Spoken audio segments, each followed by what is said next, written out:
Salut! Dans cette vidéo, nous allons parcourir ensemble les dossiers et fichiers d'un projet Symfony et puis revoir l'architecture. Allons-y!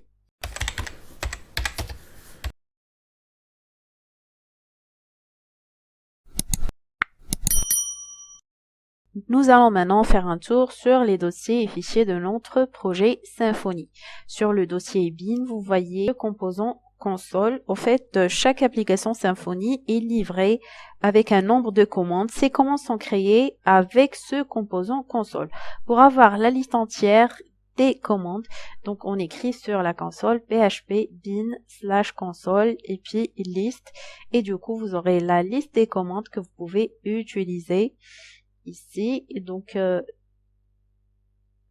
par exemple, par rapport au cache, donc nous allons utiliser par la suite la commande cache clear qui permet de supprimer le cache. Et puis il y a des commandes qui concernent Doctrine, Mailer et voilà comment pouvoir créer une nouvelle classe contrôleur, créer un CRUD, ainsi de suite. Donc tout se trouve sur cette liste des commandes.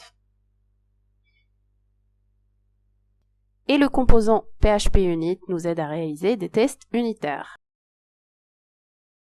Ensuite, le dossier config qui contient les fichiers de configuration et qui permettent de gérer le cache, notre ORM Symfony qui est Doctrine, les emails, les routes, sécurité, les services, Twig, la traduction, ainsi de suite.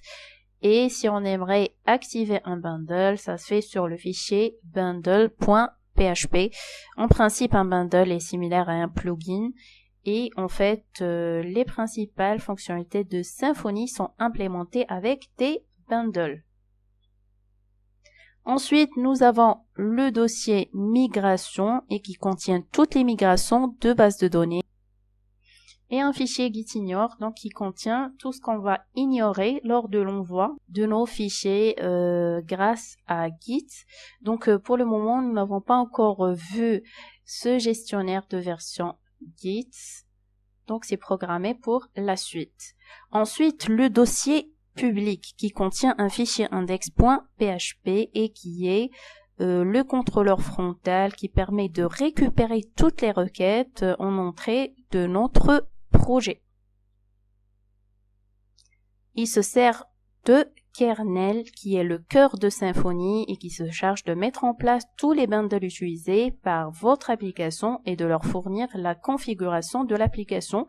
Il crée ensuite le conteneur de service avant de servir les requêtes. Ensuite, nous avons ici le dossier source.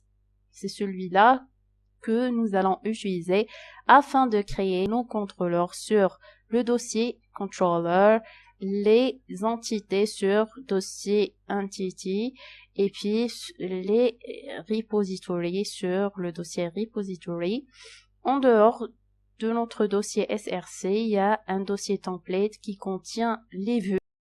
Le dossier var contient le cache, au fait Symfony l'utilise afin d'optimiser le rendu des vues.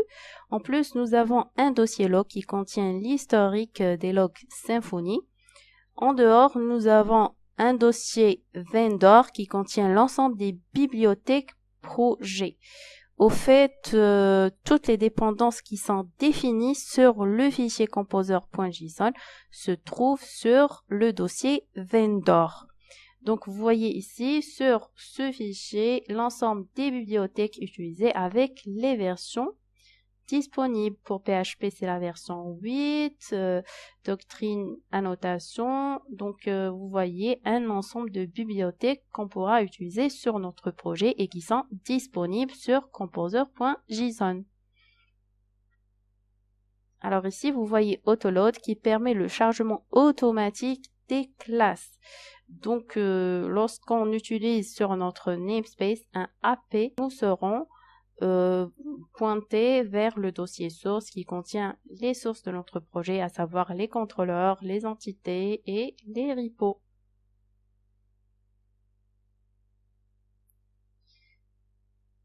En plus, nous avons un fichier .env qui contient l'ensemble des variables d'environnement Donc, vous voyez AP-Env qui est en mode dev. Et puis, si vous avez besoin de configurer votre base de données, ça se fait sur ce fichier-là, à savoir le nom de la base de données, nom d'utilisateur, mot de passe, ainsi de suite. Donc, c'est ça l'essentiel à savoir par rapport à l'arborescence de notre projet Symfony. Au fur et à mesure que nous allons utiliser notre framework Symfony, nous allons découvrir des fonctionnalités davantage. Maintenant que nous avons bien parcouru les dossiers et fichiers de notre projet Symfony, nous allons essayer de détailler un petit peu l'architecture que nous avons vue lors de la vidéo précédente. Alors maintenant, si un client tente d'envoyer une requête, par exemple, il cherche à afficher tous les articles qui se trouvent sur la base de données. Du coup, il va envoyer la requête HTTP qui sera interceptée par le contrôleur frontal. Celui-ci, qui est index, il va démarrer le kernel qui est le noyau de Symfony. Donc, le kernel va envoyer l'URL vers le routeur en lui demandant des informations concernant la classe contrôleur ainsi que la méthode qui sont concernées par la requête. Donc, après, le kernel, il va invoquer le contrôleur concerné qui va jouer le rôle d'intermédiaire entre la couche ORM qui est le modèle et la couche présentation qui est la vue. Donc, maintenant, nous aurons besoin de communiquer avec la base de données et ça va être grâce à Doctrine que nous allons découvrir par la suite. Une fois que les informations sont récupérées depuis le modèle, donc le contrôleur, il va faire appel à la vue concernée. Cette couche de présentation dans laquelle on va utiliser le moteur de template qui est Twig que nous allons aussi découvrir après va envoyer la réponse au contrôleur qui sera sous forme d'HTML, JSON, ainsi de suite. Et enfin, le contrôleur va récupérer cette réponse et l'envoyer au client. On lancera maintenant notre serveur afin de voir la page d'accueil. Vous voyez en bas, il y a ce qu'on appelle le profiler Symfony et qui permet d'avoir quelques informations parmi lesquelles vous voyez 404. C'est une erreur not found et on va voir la nature de l'erreur. On va cliquer ici.